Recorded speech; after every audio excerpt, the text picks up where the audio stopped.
తెలంగాణ కుంభమేళ ఆసియాలోనే అతిపెద్ద గిరిజన జాతర. వనం వీడి జనంలోకి వచ్చి గద్దెలపై ఆసీనులయ్యే వనదేవతలను కొలిచి మొక్కి ఆరాధించే మహాపర్వం సమ్మక్క సారలమ్మ జాతర. ఈ జాతర కోసం మేడారంకు ఆదిలాబాద్ జిల్లా నుండి భక్తులు తరలి వెళ్తుంటారు.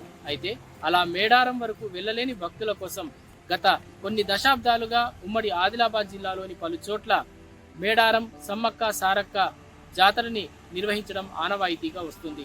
మినీ మేడారం పేరిట జరుపుకునే ఈ జాతర మహోత్సవాలకు సంబంధించిన విశేషాలను కొన్నింటిని ఇప్పుడు తెలుసుకుందాం.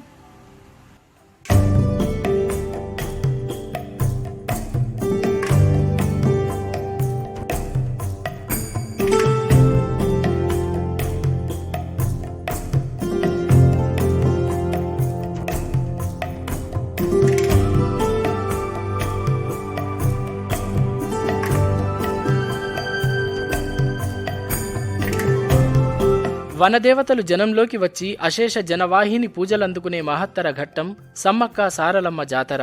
ములుగు జిల్లా మేడారం కేంద్రంగా సాగుతున్న ఈ సమ్మక్క సారలమ్మ జాతరకు ఉమ్మడి ఆదిలాబాద్ జిల్లా నుండి భారీ సంఖ్యలో భక్తులు తరలి వెళుతున్నారు. భక్తుల సౌకర్యార్థం ఆర్టీసీ ప్రత్యేక బస్సు సర్వీసులను నడుపుతుండగా దక్షిణ మధ్య రైల్వే కూడా ప్రత్యేక రైలును ఏర్పాటు చేసింది. రైలు, బస్సుల్లో ఇంకా కొందరు సొంత వాహనాల్లో మేడారం తరలి వెళ్లి వనదేవతలను దర్శించుకుని నిలువెత్తు బంగారం సమర్పించుకుని మొక్కులు తీర్చుకుని వస్తున్నారు. అయితే మేడారం వరకు వెళ్లలేని భక్తుల కోసం ఉమ్మడి ఆదిలాబాద్ జిల్లాలోని పలు చోట్ల మినీ మేడారం పేరిట నిర్వహిస్తున్న జాతర మహోత్సవాల్లో పాల్గొని అమ్మవార్లకు పూజలు చేసి మొక్కులు తీర్చుకుంటున్నారు. గత కొన్ని దశాబ్దాలుగా ఈ ఆచారం కొనసాగుతోంది. మేడారం సమ్మక్క సారలమ్మ జాతర కోసం జిల్లా నుండి ఎక్కువ సంఖ్యలో సింగరేణి కార్మికులు తరలి వెళ్తారు. అలా కార్మికులు ఒక్కసారిగా వెళ్లడంతో ఉత్పత్తిపై ప్రభావం చూపుతుందని సింగరేణి అధికారులు భావించి 1988లో మంచిర్యాల జిల్లా రామకృష్ణాపూర్లో సమ్మక్క సారలమ్మ గద్దెలను కట్టి పూజలు చేయడం మొదలుపెట్టారు. అప్పటి నుండి ప్రతి 2 సంవత్సరాలకు ఒకసారి ఇక్కడ జాతర నిర్వహిస్తున్నారు. నస్పూర్లోని పోచమ్మ ఆలయ సమీపంలో గత 30 ఏళ్లుగా సమ్మక్క సారలమ్మ జాతర నిర్వహిస్తున్నారు. బెల్లంపల్లి పట్టణం చిన్నబూదేలో కూడా వనదేవతలకు పూజలు చేస్తున్నారు. లక్షెట్టిపేటలోనూ అమ్మవార్లను ప్రతిష్ఠించి పూజలు చేయడం ప్రారంభించారు.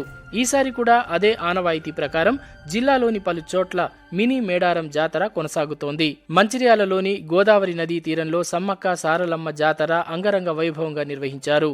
జాతరలో ప్రధాన ఘట్టమైన సమ్మక్కను కోయ పూజారులు శివసత్తుల పూనకాలు, డప్పుల చప్పుళ్లు, భక్తుల నృత్యాల మధ్య గద్దెపైకి చేర్చారు. అమ్మవారి ప్రతిష్టాపన అనంతరం భక్తులు సమ్మక్క సారలమ్మ తల్లిని దర్శించుకున్నారు. గోదావరి నదిలో పుణ్యస్నానాలు చేసి భక్తులు అమ్మవార్లను దర్శించుకుంటున్నారు. గోదావరి నది ఇసుక తెన్నెలపై డేరాలు ఏర్పాటు చేసుకుని భక్తులు 4 రోజుల పాటు జరిగే జాతరను ఆస్వాదిస్తున్నారు. అటు మంచిర్యాల జిల్లా బెల్లంపల్లి పట్టణంలోని కెమికల్ ఏరియా చిన్నబుగ్గలో సమ్మక్క సారలమ్మ జాతర అంగరంగ వైభవంగా కొనసాగుతోంది. ఇక్కడికి కూడా భక్తులు పెద్ద సంఖ్యలో వచ్చి పూజలు చేస్తున్నారు. సంతాన సమ్మక్క అమ్మవారి దర్శనం తర్వాత సంతాన మోక్షం కలుగుతుందని ఇక్కడికి వచ్చే భక్తులు నమ్ముతుంటారని జాతర నిర్వాహకులు అయిన శివారపు ఈశ్వరమ్మ సంగీత తెలిపారు.